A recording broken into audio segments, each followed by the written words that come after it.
ce créneau de la perte de l'animal. Il y a comme ça une boîte aux États-Unis qui s'appelle l'App of Love. Ils sont à plus de 270 000 visiteurs mensuels, 10 000 nouveaux clients tous les mois et ils facturent à peu près $600 leurs prestations. Alors juste avant de commencer le podcast, si vous voulez être la personne la mieux informée de la pièce en business et tech, on a une newsletter totalement gratuite qui vous envoie en 3 minutes par jour les 5 actus que vous devez absolument connaître pour avoir un coup d'avance et prendre les meilleures décisions. C'est moi personnellement qui la rédige tous les jours. Il y a plus de 10 000 entrepreneurs, CEO, cadres sup et futurs décideurs qui la lisent tous les jours. Voilà, vous allez adorer, c'est gratuit encore une fois, c'est le premier lien dans la description. Alex, tout le monde parle de l'IA en ce moment. On en a marre, nous. Tout le monde qui parle de l'IA, bon, nous les premiers, il faut quand même l'avouer. Mais cette semaine, Alex, je suis tombé sur des dizaines de business qui explosent à des dizaines de millions de dollars ou d'euros sur des marchés qui sont, j'ai envie de te dire, c'est pas à contre-tendance parce qu'il y a des tendances qui explosent lorsqu'on tape ses intentions de recherche sur Google Trends, par exemple, mais c'est à contre-tendance de tous les trucs à la mode. Et c'est ça qui nous intéresse aussi. C'est d'aller chercher ce qu'on appelle les signaux faibles, c'est-à-dire les trucs qui explosent ailleurs, mais dont personne ne parle parce que ce qui occupe finalement le champ médiatique, ça va être de l'IA, ça va être le Web3, ça va être ci, ça, bref, tous les trucs un peu à la mode. Et aujourd'hui, pour le plus grand bonheur de notre audience, on va apporter justement cette cape de chevalet blanc et on va partager du coup 4, 5, 6 idées de business, activités qui explosent et qui peuvent, à mon avis, sur le marché français, faire pas mal de sous avec très peu de concurrence et très important, pas trop compliqué à lancer.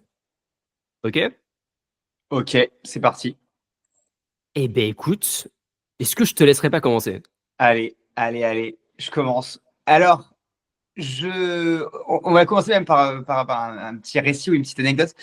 Je suis tombé il y a quelques jours, et ça fait un moment que je regarde ça, peut-être 6 mois ou 1 an, sur une vidéo sur YouTube qui expliquait pourquoi, si tu veux, les nouveaux milliardaires ne seront pas des mecs de la tech. Donc, si tu veux, aujourd'hui, une vidéo qui commence par les nouveaux milliardaires ne seront pas des mecs de la tech, c'est quand même un statement qu'on n'a pas l'habitude d'entendre et surtout un truc qui a catché mon attention.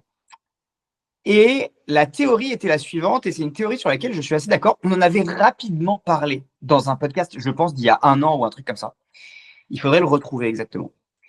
Mais c'est la thématique qui dit les nouveaux milliardaires vont être des gens qui vont trouver des business qui sont aujourd'hui silotés, éclatés géographiquement ou éclatés de n'importe quelle manière, et qui vont réussir à tous rassembler sous une ombrelle globale pour les faire travailler ensemble. Je te donne un exemple que je connais personnellement. C'est des mecs qui ont dit on va racheter tous les plombiers et les petites entreprises de travaux de France et de Navarre, si tu veux. On va les mettre ensemble. Et cette boîte qui a commencé en rachetant un plombier à droite, un plombier à gauche qui faisait 300 000 de chiffre d'affaires, 500 000 de chiffre d'affaires, 1 million de chiffre d'affaires. Et ils ont rassemblé avec une seule marque, un seul process, un seul back-office et une seule équipe dirigeante, évidemment. Ils ont rassemblé tout ça et ils en ont fait un business qui, je crois, si je ne dis pas de bêtises, fait 750 millions d'euros de chiffre. En tout cas, c'est les chiffres de l'an dernier. Ils doivent faire plus aujourd'hui. 750 millions d'euros de chiffre d'affaires et plus de 70 millions d'euros, donc plus de 10% de résultats nets. Et la seule chose que les gens ont eu à faire, c'est acheter de petits business, donc c'est quand même relativement facile à racheter, tu n'es pas en train de négocier avec un Danone ou un je sais pas quoi, et rationaliser du process. Peu ou pas de tech, peu ou pas de gros marketing compliqué, juste de la bonne prestation, une méthode qui marche, du sérieux et un poil de connaissances financières. Et en plus, les personnes qui rachètent ces business, ils ont forcément une connaissance théorique, mais j'imagine qu'ils mettent jamais les mains dans le cambouis, c'est surtout de la gestion et de l'optimisation. Jamais de la vie. Okay. Jamais de la vie. Et ce qui nous mène à ce que je vais appeler ma première catégorie ou ma première réponse, qui est de manière générale, les boring business traités de cette manière-là. Je ne sais pas si tu as vu, Il y a une entrepreneuse américaine qui s'appelle Cody Sanchez qui parle énormément de tout ce qui est boring business et qui dit oui, tu peux devenir riche en créant Facebook ou Instagram, mais en fait, quand tu regardes les stats, si tu es purement mathématicien, si tu veux, et que tu te dis où est-ce que j'ai le plus de chances de devenir extrêmement riche, en fait, tu as plus de chances de te planter quand tu es dans la tech. Et si tu n'es pas dans la Silicon Valley physiquement, tes chances de te planter augmentent encore plus. Et donc, le sujet, c'est de dire, tu prends des boring business qui marchent partout, des laveries, des agences IMO, des boîtes de plomberie, des boîtes de réparation de bagnoles, des fast-food, tu vois, des chaînes de fast-food vraiment grand public. Et tu tabasses ce truc-là. Tu tabasses. C'est hyper intéressant ce que tu viens de dire. Est-ce que tu aurais des chiffres ou pas? Parce que ça, vraiment, ce serait vraiment cool qu'on puisse prendre un tableau et qu'on puisse se dire, en fait, dans telle thématique, dans telle industrie, les chances de réussite, c'est ça. Et en plus, à l'intérieur de ça, comme ce que tu viens de dire, si on n'est pas dans tel endroit du monde, les chances de réussite, c'est ça.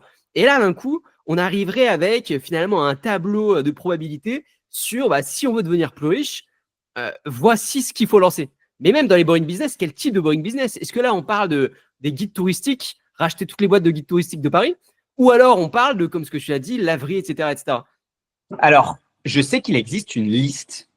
Ok. J'en avais fait un TikTok il y a quelques années, il faudrait le retrouver. C'était une liste des business dans lesquels les chances de réussite sont les plus importantes. Et il y avait clairement une liste établie de 1 à 10 avec, dans les laveries, la chance de réussite, elle est de 85%. En fait, planter une laverie, c'est très improbable. Et qu'est-ce qu'on appelle une chance de réussite? C'est-à-dire que le business a un résultat positif, un résultat net positif. Ok. Donc, ça fait de l'argent. Oh. Ça fait de l'argent. Okay. On te dit pas oui, tu vas devenir milliardaire avec, et on te dit pas non plus il va pas y avoir de merde, ça va être facile, tu vas pouvoir te payer 50 000 par mois. Ça, on te dit pas. Mais en tout cas, on te dit ce business survit et a un résultat net positif d'année en année. Ok, super intéressant. La première question que j'aurais du coup sur ça, c'est à quel point c'est facile de pas tomber dans le piège de l'entrepreneur qui en fait met les mains dans le cambouis et ne sort pas de la première laverie qu'il a achetée et devient un je sais pas qu'on appelle ça, j'allais dire un laveur professionnel, ce qui est très mauvais terme. Mais je veux dire, ce genre de business, en effet, ça peut devenir sexy finalement. À partir du moment où tu deviens un opérateur, un gestionnaire plutôt, mais comment est-ce que tu fais? Moi, j'achète ma première laverie, ok? Je sais pas combien ça coûte, mais je l'achète. Comment est-ce que je fais pour ensuite arriver à sortir suffisamment de cash pour être suffisamment crédible et me dire, en fait, je vais pouvoir en racheter une nouvelle, et puis encore une, et puis encore une. Est-ce qu'il n'y a pas un moment, en fait, on est bloqué, on se dit trop cool, laverie, let's go, j'achète une laverie, en fait, j'y passe tout mon temps, je me fais chier, je dégage presque pas de marge, je peux à peine me payer, les banques veulent pas me prêter, et en fait, je suis piégé avec un truc. C'est ce que vend Cody Sanchez. Elle, ce qu'elle vend, c'est des formations pour t'expliquer en gros comment prendre de la hauteur par rapport à ça et automatiser tous les trucs. Après, c'est là. Après, il y a toujours un truc, c'est de savoir si tu es un bon entrepreneur ou pas. Le bon entrepreneur, il va trouver la méthode pour scaler le truc. L'entrepreneur qui galère, il va galérer, mais il aurait galéré de la même chose. Enfin, si demain il monte une boîte tech ou une boîte d'IA, il galérera probablement de la même manière. Donc, il n'y a pas de bonne réponse, quoi. La bonne réponse, c'est il faut être un bon entrepreneur pour apprendre à déléguer et après avoir. Oui. Après, se développer. Il s'avère juste que si tu es un bon entrepreneur et que tu essayes de créer le prochain Facebook, en fait, c'est que excuse-moi, je vais reformuler. Pour créer le prochain Facebook, il ne faut pas que tu sois un bon entrepreneur. Il faut que tu sois un entrepreneur top 0,01%. Pour créer une laverie et l'automatiser, il faut peut-être que tu sois top 50%. Ça suffit. Et de l'autre côté, il faut que tu aies de la chance. En plus, il faut être honnête. Il faut que tu sois au bon endroit au bon moment. Il faut que tu trouves les bons financements, que tu aies le bon réseau, que tu sois adapté avec un truc de skills. De l'autre côté, si très vite, dès la première année, tu as des marges positives, il suffit que tu saches faire un peu de levier bancaire et tu es parti, tu vois. Donc, tu abaisses la complexité. Et en plus, tu abaisses la compétition avec des gens extrêmement forts et dangereux. Quand tu veux créer le prochain Facebook ou le prochain whatever, tu te bats avec les meilleurs. Là, tu te bats avec potentiellement des mecs qui n'arriveront pas à scaler une laverie. Et donc, tu pourras aller les racheter en leur disant, bon, vas-y, fais-moi de la place et tu vois, je te décolle de ton truc et toi, tu te fais ta petite plus-value et moi, je reprends le truc. Et donc, c'est pour ça que ce genre de business sont plus simples. Tes chances de réussite sont plus importantes. Et pour autant, il y a des gens qui deviennent, avec ce genre de truc, extrêmement, extrêmement, extrêmement, extrêmement riches. C'est quoi Vraiment très riches. c'est quoi les multiples au niveau de la revente par rapport au chiffre d'affaires sur ce type de boîte? Je peux pas te répondre parce que ça dépend de chaque business. Par exemple, pour une agence IMO, c'est à peu près, enfin, pour une agence IMO, c'est fois 3 du portefeuille de gestion, fois 1,5 du portefeuille de syndic et fois 1 ou en ce moment même fois 0,5 ou 0,2 du portefeuille des transactions de l'année précédente. Donc c'est une cote mal taillée, mais bon, globalement, tu fais tu prends le chiffre d'affaires, tu fais fois 1,5 ou fois 2 et tu as à peu près la réalité. Donc en gros, c'est des business à cash flow, c'est pas vraiment des business où on peut devenir ultra riche lors de la revente. Après, comme tu n'as pas de VC, regarde, tu n'as pas de VC, tu finis par faire une boîte qui fait 2 millions de CA. Disons que tu arrives à la multiplier par x2 pour faire un calcul simple, 4 millions, tu n'as pas de VC, tu es tout seul, tu t'es fait 4 millions. Il y a plein de founders de startups qui aimeraient se faire 4 millions à la revente. Hein. Je Ok. suis pas sûr. Je pense que dans l'écosystème français, on les compte sur le doigt d'une main. J'exagère peut-être sur les doigts d'une main, mais il n'y en a pas des tannés non plus. Hein. T'es dur quand même. Des entrepreneurs français qui font pas 4 millions à la Non, vente attention, pas qu'ils font pas 4 millions à la revente. À de leur qui poche. De leur à poche. qui il Bien reste sûr. 4 millions dans la poche à la revente. Si, je pense qu'il y en a plus que 10 en France. Non, non, mais bien entendu, là j'exagère complètement. Et je te parle pas des mecs qui ont des énormes boîtes et qui, si tu veux, un Xavier Niel qui, tu vois, même s'il revend pas, il s'en fout parce qu'il a des cash flows qui sont gigantesques et tout ce genre de trucs. Mais ce que je veux dire, c'est que je pense que beaucoup de mecs de belles boîtes auraient aimé qu'il leur reste 4 millions dans la poche. Ok, très clair. Et encore une fois, et là j'ai pris un micro-exemple. Hein. Je t'ai pris 2 millions. 2 millions, c'est 2-3 agences. Imagine si tu en as 20. 20, tu fais, allez, tu fais 15 millions. 15 millions de CA x 2, ça fait 30. Déjà, je ne sais pas si on les compte toujours sur le doigt de la main, mais tu vois, déjà, je pense que tu réduis petit à petit la fenêtre. Et en plus, au milieu, oui, tu auras eu du cash flow. Tu as parlé comme exemple du coup, je sais pas si c'est des amis, mais des connaissances à toi, justement, qui ont racheté, qui ont racheté cette galaxie de Boring Business. Est-ce que tu as d'autres exemples d'autres industries où ça peut s'appliquer? Alors, tout ce qui est, donc, comme je dis, tout ce qui est BTP, ça marche hyper bien. Ok. Je connaissais aussi un mec qui l'avait fait en rachetant des franchises KFC. Ok. Alors, pareil, tu vas me dire, bon. Alors, est-ce que c'est pareil? Dans le sens où le mec a été très malin parce qu'il a acheté les murs et il a installé ses KFC à l'intérieur. Et le gars, là, pour le coup, je peux te donner les chiffres exacts. Le mec faisait. Alors, je sais plus combien il en avait exactement, mais il en avait genre une vingtaine. Et à la fin de l'année, il se mettait 8 millions d'euros dans la poche. Tous les ans. En net? Revenu net? Non, je suppose que c'était avant impôt. Mais Ok. bon, Ah, c'est énorme. Et il avait quel âge, le mec? ouais, il doit avoir entre 60 et 65. Ouais, il y a quand même enfin, il y a quand même quelque chose à dire sur ce genre de business. Je pense que c'est ce que je veux dire, c'est que tous les exemples que tu me cites, ils ont tous plus de 60 piges, 60, 70.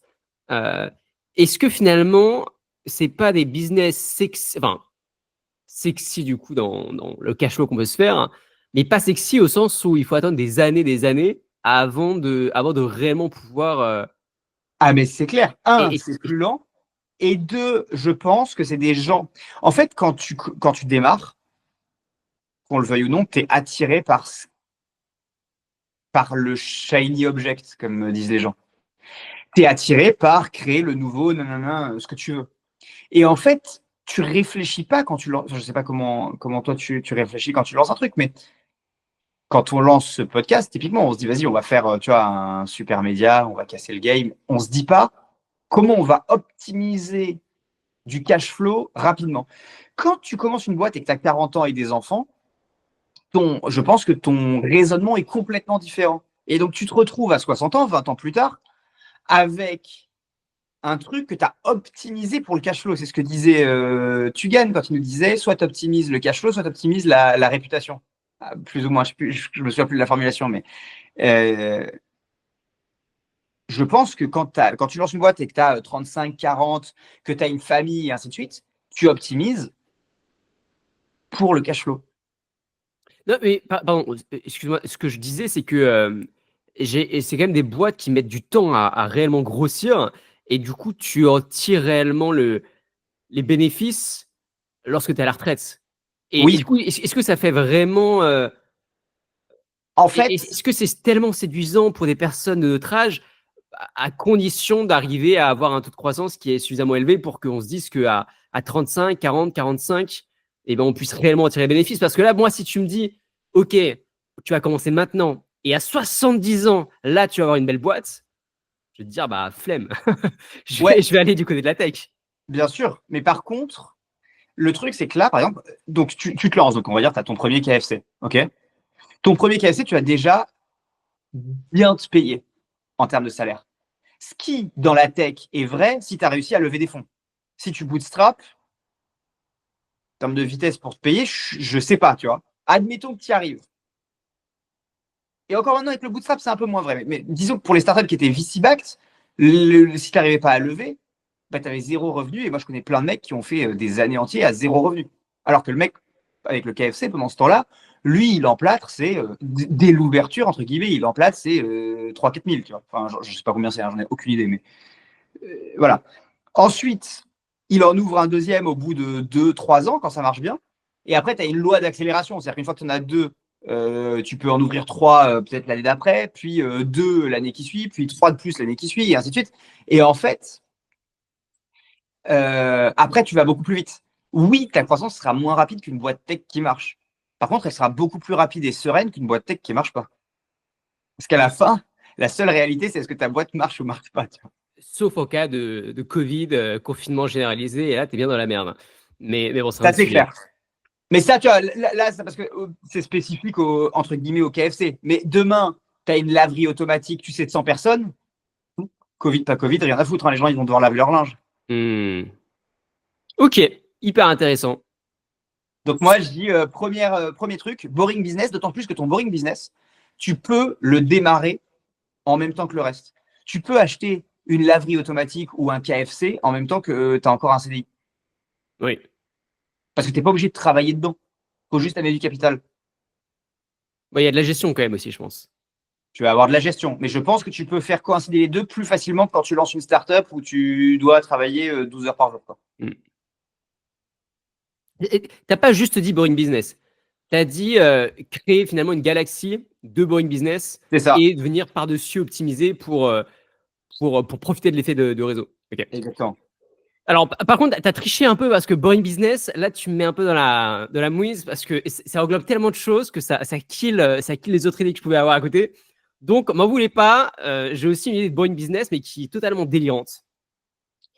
Euh, Est-ce que tu es prêt à entendre l'un des boring business les plus loufoques qui existent?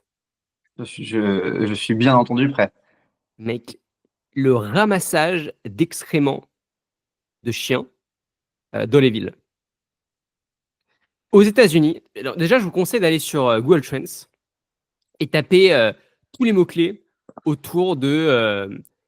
Vous pouvez taper scoop starts, par exemple, enfin, ramassage d'excréments, si vous voulez. Vous pouvez taper soup scoop, etc., etc. Je vous mettrai des liens en dessous de boîtes.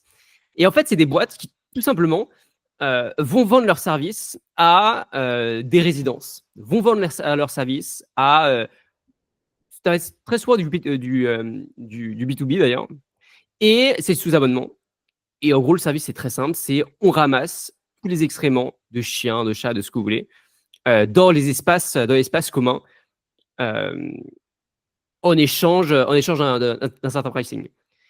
Et ça décolle. Je vais vous donner quelques exemples. Alors, des exemples américains pour le coup, mais je ne vois pas pourquoi ça ne pourrait pas marcher en France.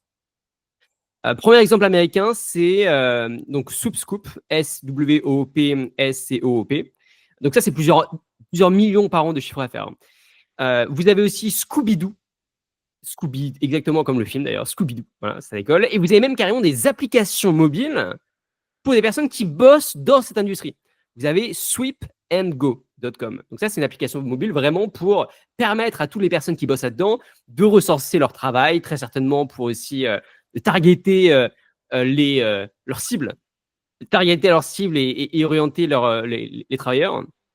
Et c'est quelque chose qui marche super bien. Et ça marche d'autant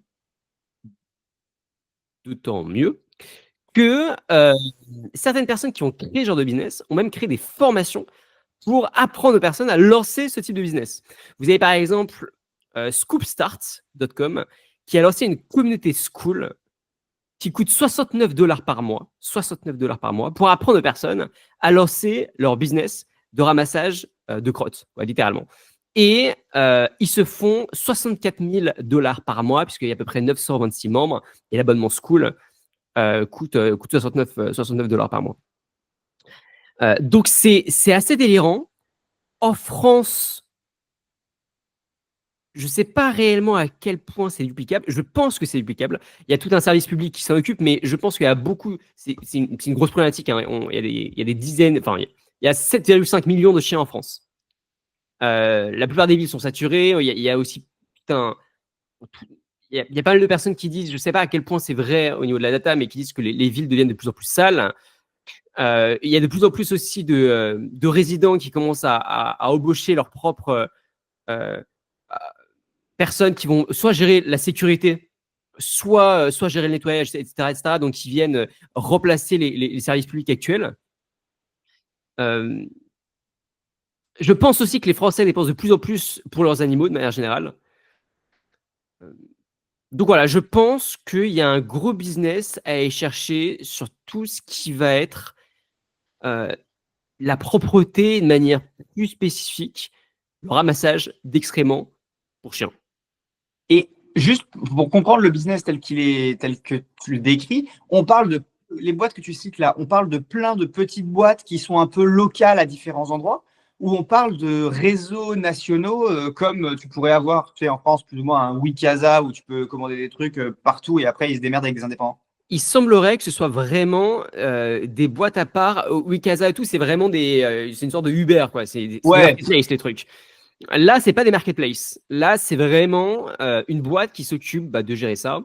Que c'est de la prestation de service pure, quoi, sans qu'il y ait de marketplace ou d'intermédiaire. ok. Et donc, ouais, donc en fait, c'est des boîtes, pour la faire courte, c'est des boîtes de nettoyage spécialisées sur cette problématique-là. Et aux États-Unis, ça cartonne parce qu'ils ont moins de services publics, tu penses? Parce que, est-ce que qui commande ce truc-là? C'est hyper intéressant d'essayer de comprendre le business. Qui commande ça? Est-ce que c'est le mec qui a un chien et il veut que ce soit nettoyé? Ou à l'inverse, est-ce que c'est des gens qui ont ras le cul que les gens ne nettoient pas les trucs de leur chien et qui du coup commandent le truc? Je pense pas que ce soit des personnes qui ont un chien et qui ont envie que ce soit nettoyé. Je pense que c'est plus un service de voisinage, Ouais, c'est ça. Ouais, plus que du B2C pur. ouais c'est ce que je me dis aussi. Et, ça m'étonne d'ailleurs, si vraiment ça cartonne, que pour le coup, il n'y ait pas eu une version tech. Qu'il n'y ait pas eu une version Uber du nettoyage de machin, tu vois, et let's go. Parce que comment ça pourrait marcher?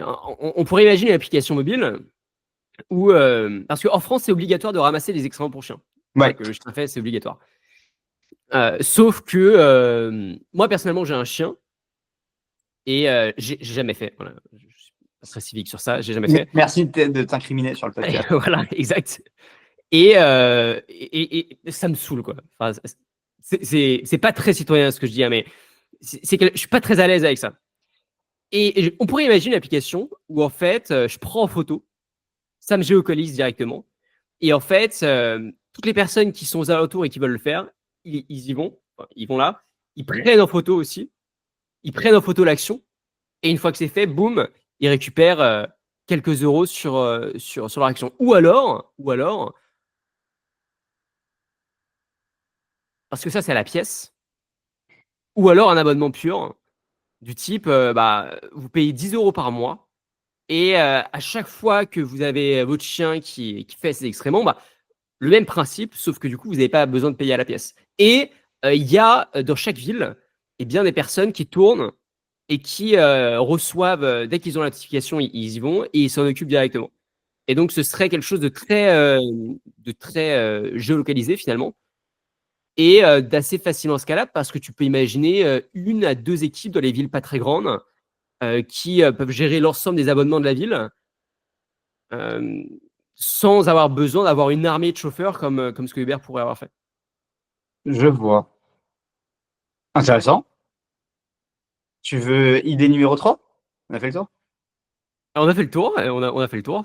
Enfin, moi ça m'a quand même, j'ai quand même trouvé ça délirant, même cette histoire de. C'est là où tu vois aussi la différence avec la France. Les personnes sont quand même allées jusqu'à créer un business de formation Oui. pour apprendre aux personnes à faire ça. Ce qui est assez fou, hein, c'est comme. On avait entendu parler des business de formation pour apprendre aux personnes à laver des vitres, à créer un business de lavage de vitres. Là, on passe à un cap. Mais en fait, je pense que, et c'est indépendamment même de l'IA et tout ça, mais je pense que tu as un marché du travail qui se tend.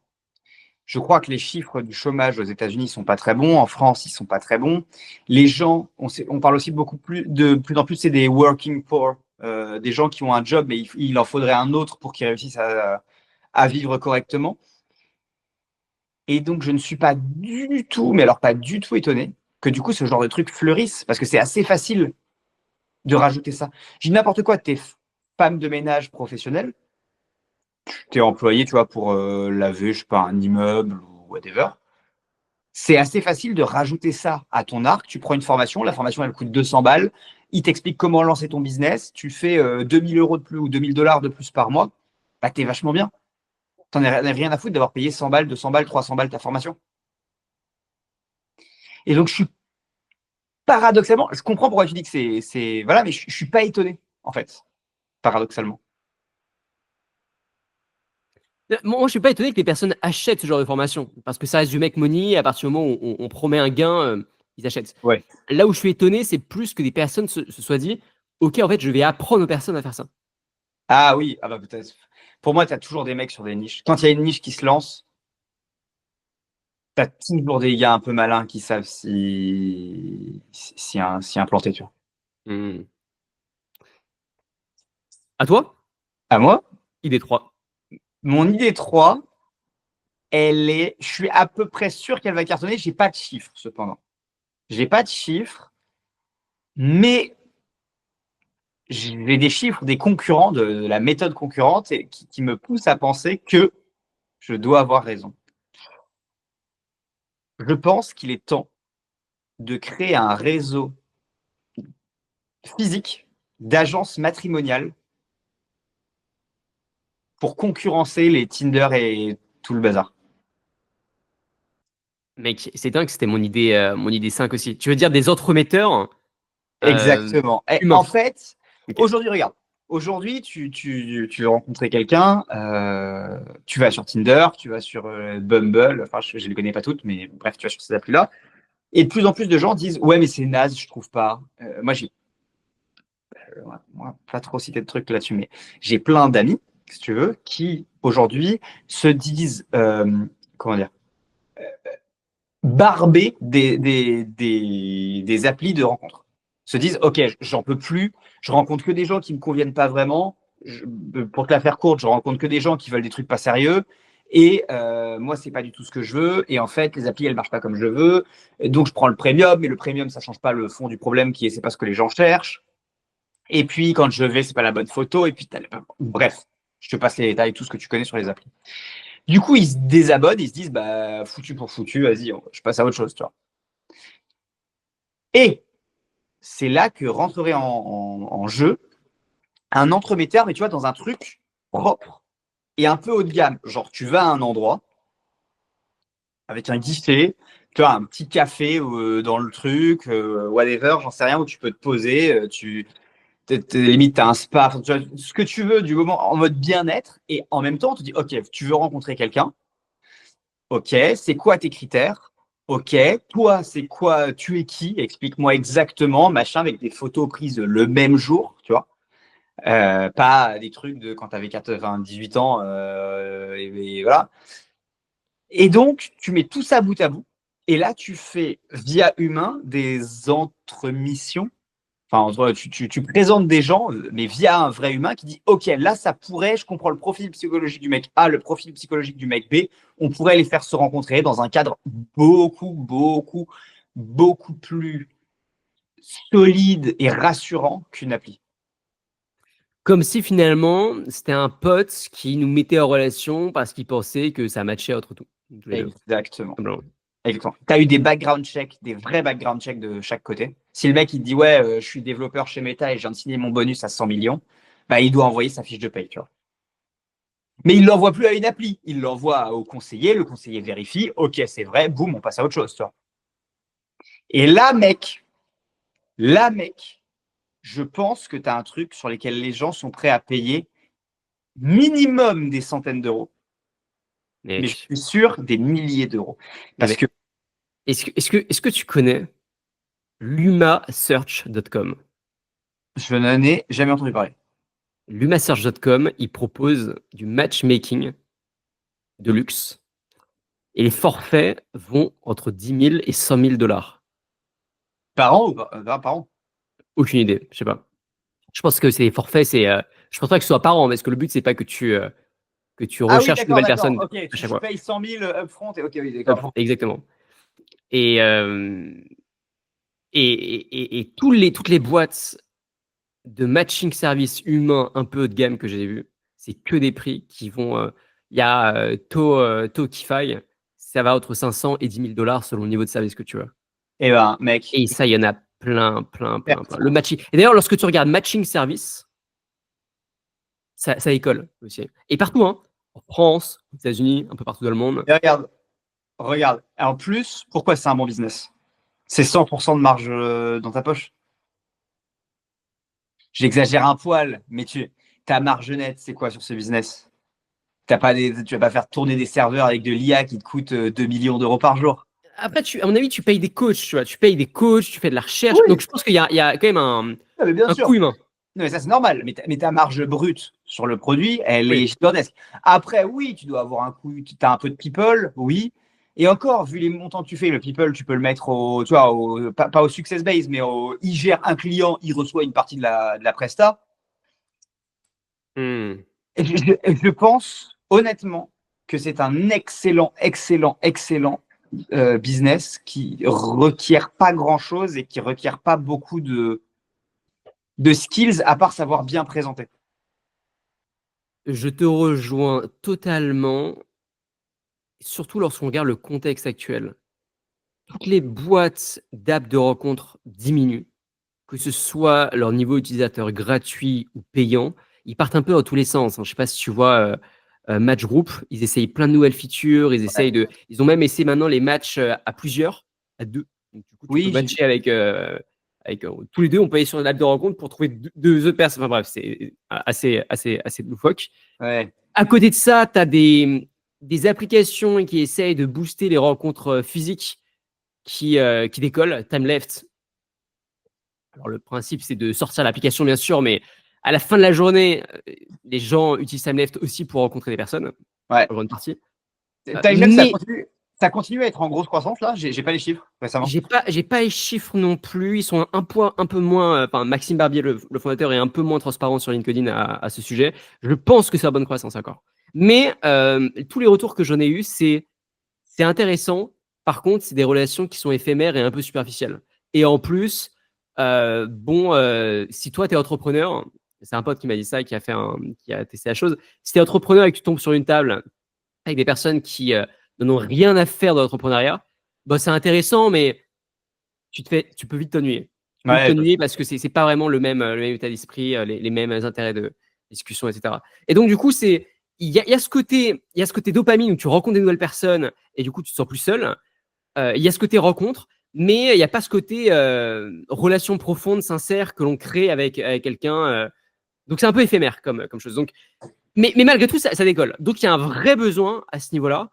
Et en plus, il y a beaucoup de personnes qui se disent, mais tout ça, c'est bien beau, mais j'ai un peu la flemme, quoi. J'ai un peu la flemme de sortir, de devoir faire 36 000 expériences possibles pour trouver la bonne personne et qui se disent, bah, moi, j'ai, je sais pas, 30, 35, 40 ans. Le temps, il tourne et j'ai envie de vraiment pouvoir trouver la personne qui m'intéresse. Et donc, bah, let's go, quoi. Je paye. Je paye un professionnel qui va me trouver une personne qui corresponde parfaitement. Je l'ai payé cher et donc, en plus, c'est de l'humain. Donc, elle me connaît. Tu sais, il y a un côté un peu plus chaleureux, un côté vraiment personnalisé pour le coup. C'est clair. Et ce qui est très intéressant, c'est que, et on le voit au niveau des pricing, c'est extrêmement compliqué de quantifier la valeur de la chose. Finalement, Tinder, il propose, je connais pas l'abonnement, ça va être 20 euros peut-être par mois sur Tinder, mais pour trouver l'amour et peut-être à la personne avec qui tu vas vouloir faire plusieurs enfants et qui tu vas pouvoir te marier, mais ça m'étonne pas que certaines personnes soient prêtes à payer des dizaines de milliers d'euros pour ça, quoi. C'est Mais la c'est clair. valeur, c'est inquantifiable.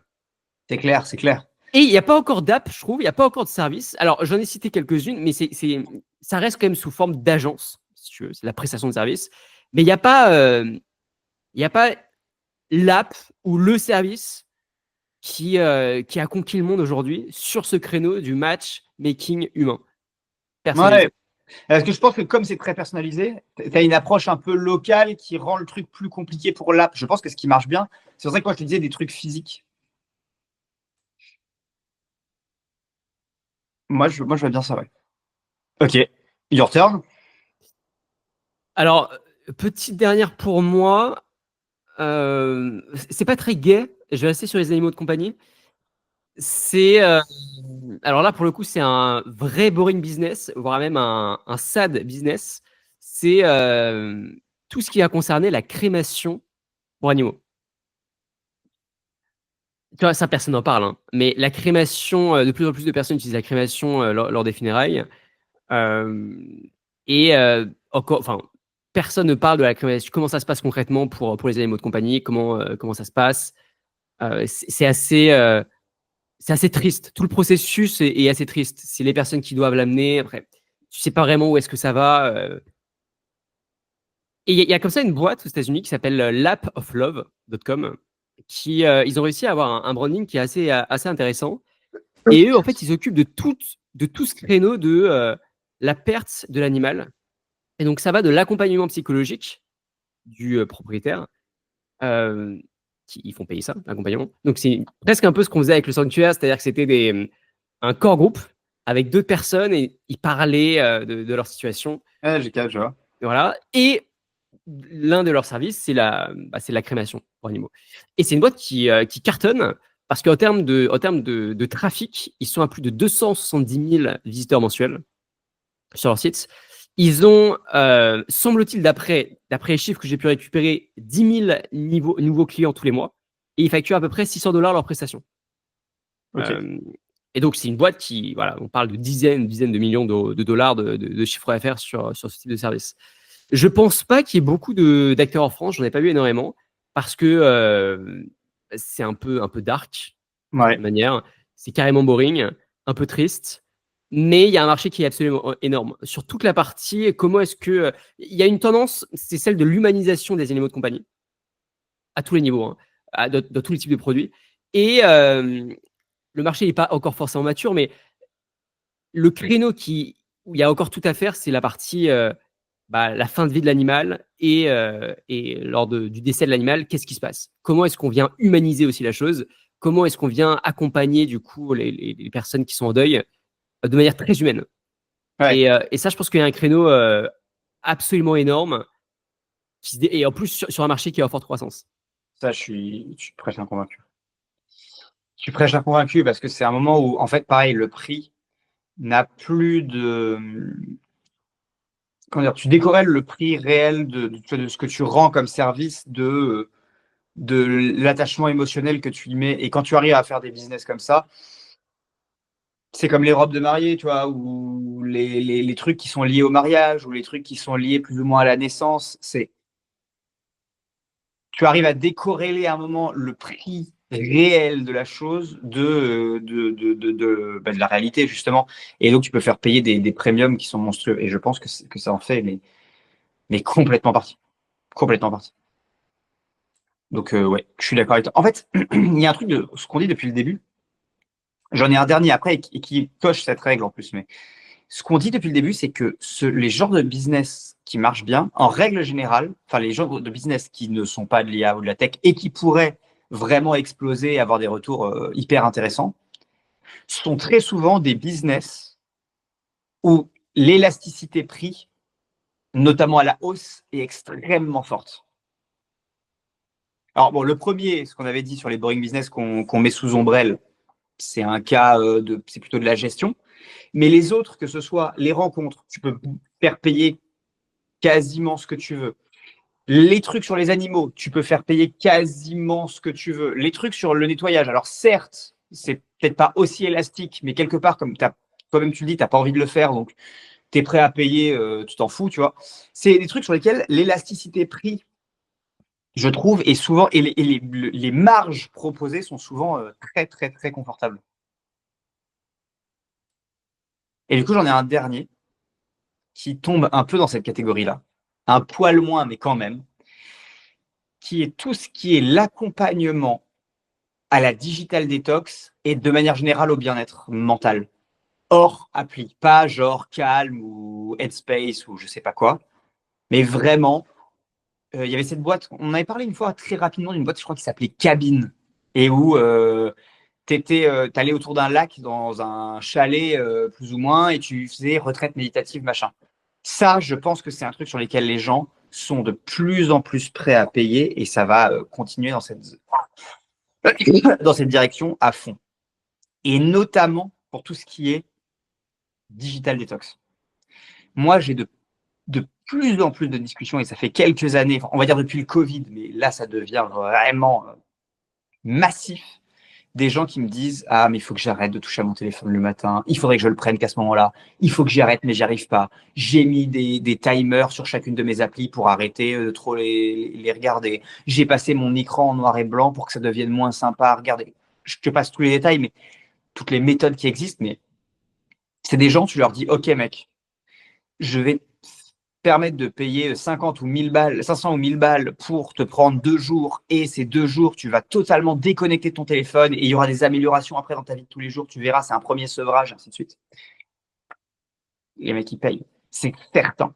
Parce qu'il y a des gens, moi, je commence à rencontrer des gens qui disent qu'ils sont malheureux parce qu'ils sont trop collés à leur téléphone, ils se rendent compte que ça absorbe une trop grande partie de leur vie.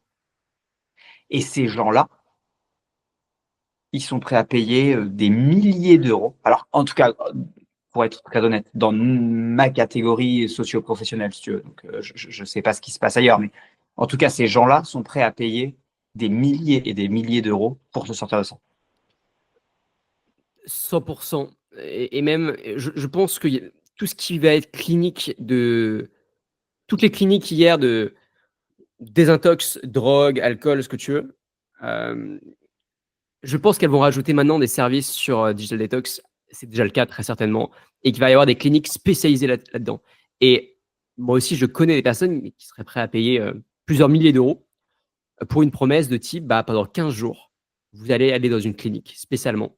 Et vous allez ressortir de là avec étant totalement détoxifié de ce besoin d'allumer le téléphone tous les jours. C'est clair. Mais même des personnes qui n'ont pas forcément beaucoup de moyens, pour le coup.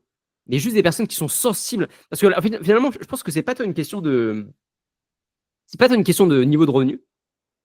C'est plus une question de prise de conscience du danger des écrans et du danger de l'absorption de notre temps d'attention.